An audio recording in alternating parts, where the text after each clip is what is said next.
Good morning. Good morning. I am talking to Patti, who has been a friend and colleague of mine for over 10 years.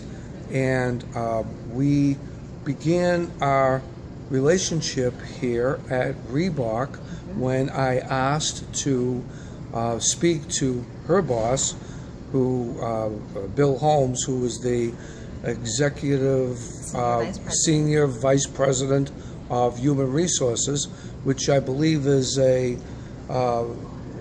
which takes in all of Adidas and Reebok as well. How many employees would you say we're talking about here? For the North American market, about 12,000. 12,000 employees. So Patti's job is huge just on that end. But in the 10 years I've known her, she has really evolved into creating some wonderful opportunities, predominantly for her passion for leadership. So in the course that I am teaching right now, I am asking Patti if she would share some of her wonderful secrets and how she evolved as a leader with Reebok. My secrets to success. Absolutely. Right. So, yes. So I began my career at Reebok 15 years ago as the executive assistant to the senior vice president of human resources. And, you know, for personal reasons that fit my life really well, I could work the hours that I needed to work. And then as we were acquired by the Adidas Group in 2006 and things began to change, I saw opportunities to make my role better for me personally, but also professionally, and also support my boss in a different way. So we created my role to be a split one, to being not only his executive assistant running the office, managing him and his schedule and his travel and the budgets and everything that you can imagine that goes into managing an office, to also managing projects, because there's certainly a lot to do as far as projects and when you're dealing with culture and strategy. Talk a little bit about culture and strategy. Very, very important things, and that's where our biggest focus is, especially Bill being the Senior Vice President of Human Resources. It really does all come down to strategy and culture. So we have in HR North America a people plan. It's a 3-year plan at the current time, and we have 3 focus areas that we work on for our strategy. And they are innovation, feedback, and leadership. So there was a lot of opportunity for me to get involved in one or all of those areas, and I chose innovation. So the other thing that we focus on besides the strategy and implementing it and embedding it somehow in the culture, you know, you say, well, how are we going to do this? So that's when it comes down to culture and changing the culture and how do you lead change. I chose to work in innovation. But isn't innovation a part of leadership? A really important part of it? It is. It's all about it, and it really should be at the forefront of what everybody does. And what we were dealing with here in the Adidas Group specifically was that the culture was one of hierarchy, control, and obedience. And so people weren't thinking. People weren't able to have a voice and be creative enough. And we're supposed to be a creative company. Reebok makes sneakers. It's a fitness company. Hierarchy, we make control, apparel. and obedience. Exactly. I mean, wow. That's what we were. It's like a military type of.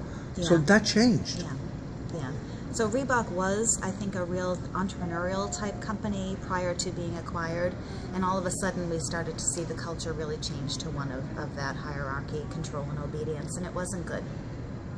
So Mark King came on board as our new North America president. He was with TaylorMade for 30 years, you may know the name. And so he joined us on the Adidas side, the Adidas North America side of the business, and he quickly learned that we were not a creative company, particularly on the Adidas side. Reebok had just gone through years of change from going from a sport company, you know, having the NFL account and the hockey leagues, to one of fitness. So we had already gone through our 5-year strategy on being a fitness brand. So we have partnerships with CrossFit and Spartan Race, Les Mills. So we're really into the fitness space. But Adidas brand, on the other hand, is a sporting company Obviously soccer is their biggest sport Right. that they focus on. The European culture. Again, the European influence. But in the United States, it wasn't resonating with the consumer.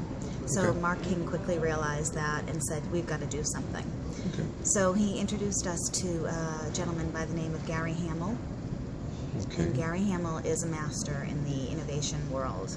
He's a professor, so you may, if you Google him, you guys can figure I have that come out. across the Yeah, name, absolutely. I'm sure. So he has a small company called M-Lab, or Management Lab. We call it fondly M-Lab. And we partnered with them and figured out a way to start to change the culture here from one of where leaders tell the employees what to do and the employees do it. Aren't they more managers than leaders? Managers, yeah. So would you say this is 21st century thinking on leadership?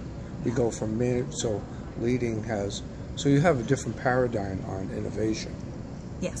Okay. So we wanted to flip that. We wanted to go from leaders telling and employees doing to employees having a voice, one that's creative, and a platform to be able to share it, Right. and leaders actually creating the environment to allow it. Okay. So innovation, meaning, okay, we're not waiting for the next, if you will, order to be told. Yeah. We're thinking on our feet. Yeah.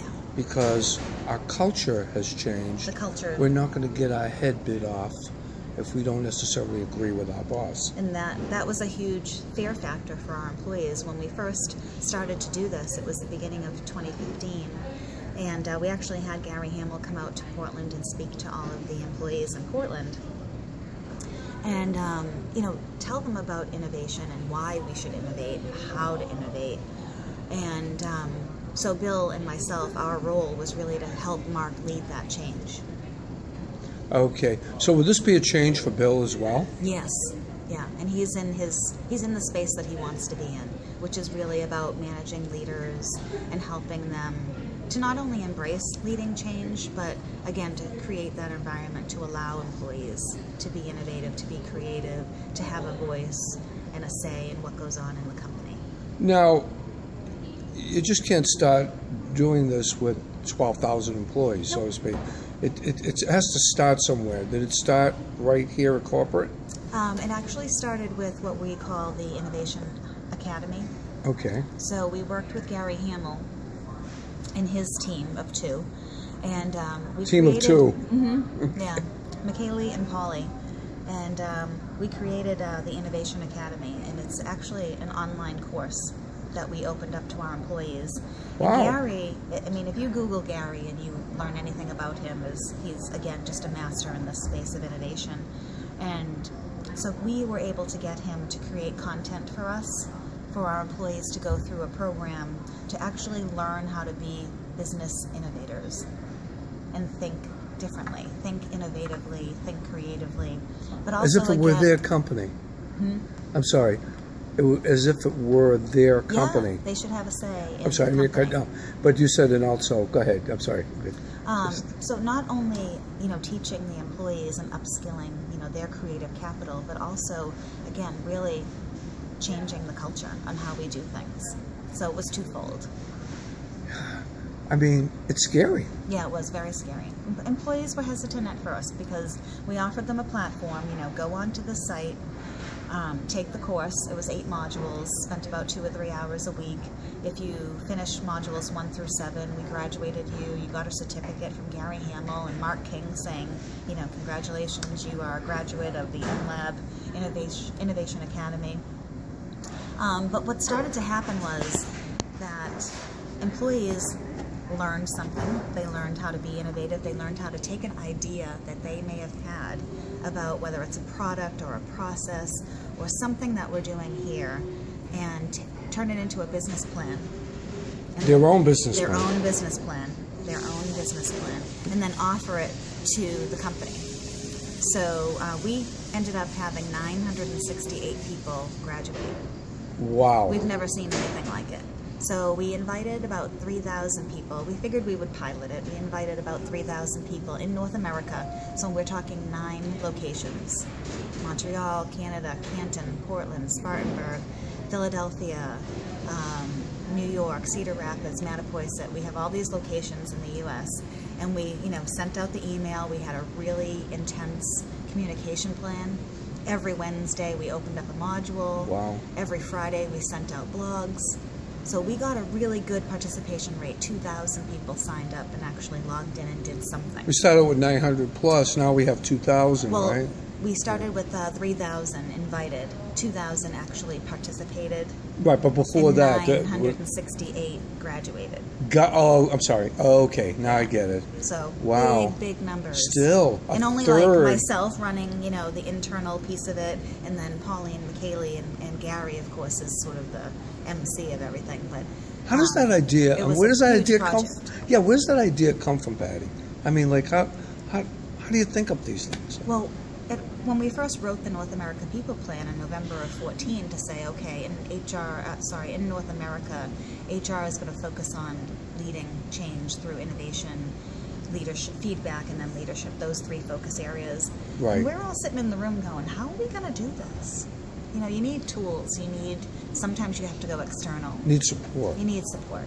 So we need resources. So that's, really, we just got lucky. Mark King happened to come into his role in the middle of the year in 14, and so we were just getting to know him.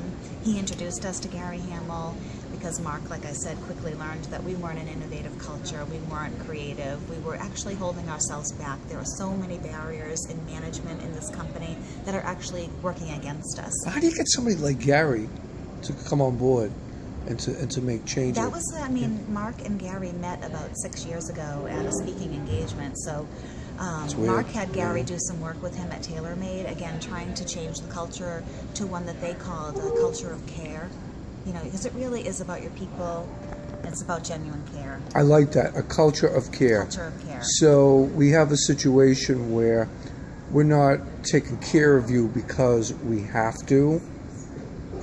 We are supporting you because if you benefit from the support, so does the organization. Absolutely. So it it's all starts with your people. Dual feed company. So how does that all pan out to the Reebok strategic plan, the long-term plan, with this new innovation?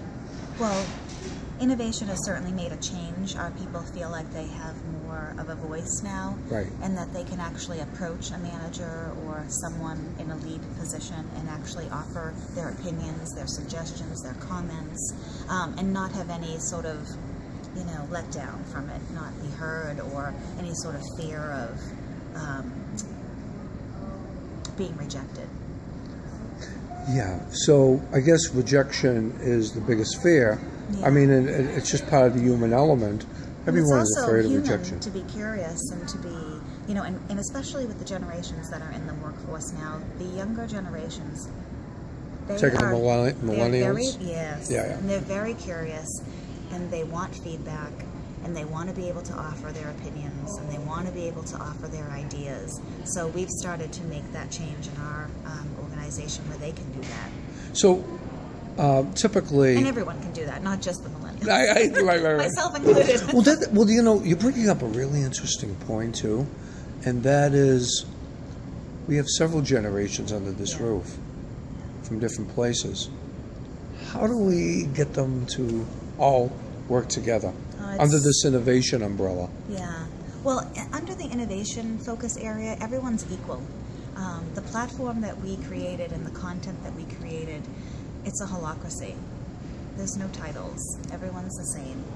Everyone's equal. So somebody in Spartanburg could be talking to someone in Portland, and they could be having a discussion in the site about an idea and talking, and there's no I'm a senior person, you're working in a warehouse type of mentality. Everybody's equal.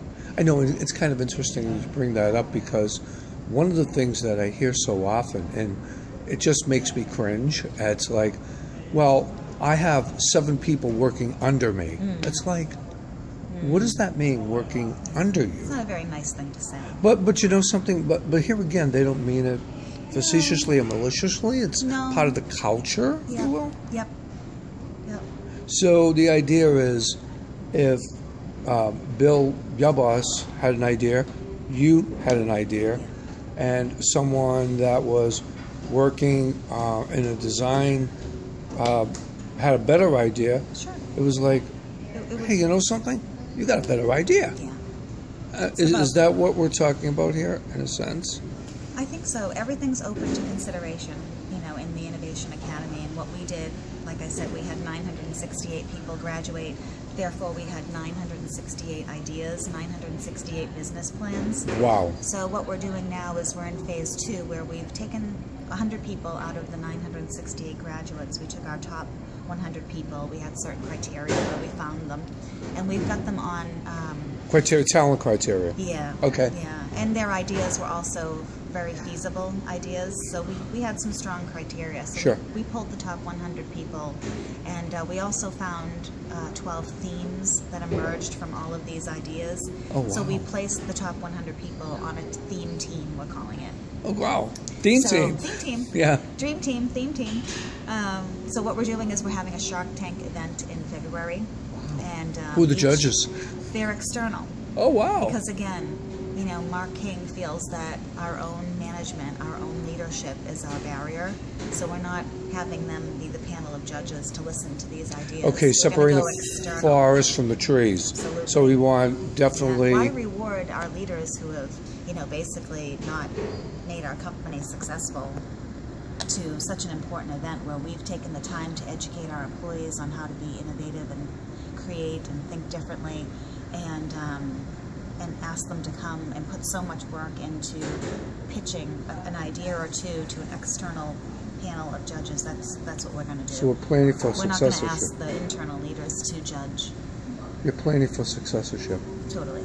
Okay, just about at the end of the interview. I would just add that the other piece... No. I was just going to say, are there any other things that you are... Yeah. I would just add that the other thing about changing the culture and getting people to be better leaders is feedback.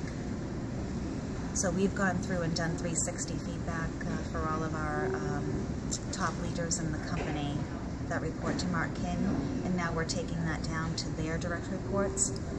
And I don't know if you've ever heard of 360 feedback, but it's a tool where you're asked for a list of names of people that you'd like to offer feedback on you. And then as an HR professional, we also add in a couple or two, 3. But we used, for the leadership team, we used an external consultant who interviewed, say 10 people for each person. And so we collected all of this data on each of our leaders that report to Mark King. And then we also did DISC on everyone. I don't know if you've heard of the tool DISC, but it tells you what type of personality you are. So we had Is it similar to like a Myers-Briggs? Like a PI, predictive index. The PI, exactly, okay. Something like that. So we had both of these, great pieces of data on each of our leaders, and the executive coach had conversations with them, told them all of the feedback, and then they created a development plan for each one. So then we did a series of what we call new leader assimilations. So anytime we have new leaders come in, or if you get moved into a different role, we do what's called a new leader assimilation, so that you can actually work with your team of direct reports, and they learn about you, you learn about them, and you figure out a way to work together. Or at least you know about each other. How do you work? How do you like things as a leader? What are your hot buttons? Things like that. So people know how you are. It's dynamic. It helps. It's interactive. Yeah. And it also helps you know the person a little bit better from the inside. I think people should be predictable to a point. Mm-hmm. In other words, like some people, I'm sure in the past we've all worked for employers that ran hot and cold. When you came into work, we never knew what they were. What's going on? Yeah, that type of thing. Okay, this is great. Do you have any closing thoughts or recommendations for my students here? About leadership specifically? About the way you see leadership. Well, I do see the leaders being very different from managers. Okay. Managers, there's a difference between managers and leaders. Okay, managers manage either a function or a project, like myself. They do it well. Leaders actually lead through people. So it's very important that the leader you know, definitely has a supporting team around them, but they're all about leading through people. It's not about themselves, you know, and it's not about hierarchy, control, and obedience. It's about letting your people be the best that they can be. And if you work for a really good leader, you know it.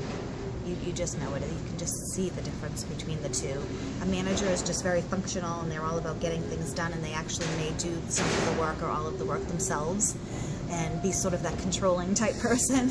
And then it's the difference a between leader, doing things it's just right the difference, it's night and day. A leader is just somebody who allows their team to get involved, allows their team to expand their role, spread their wings.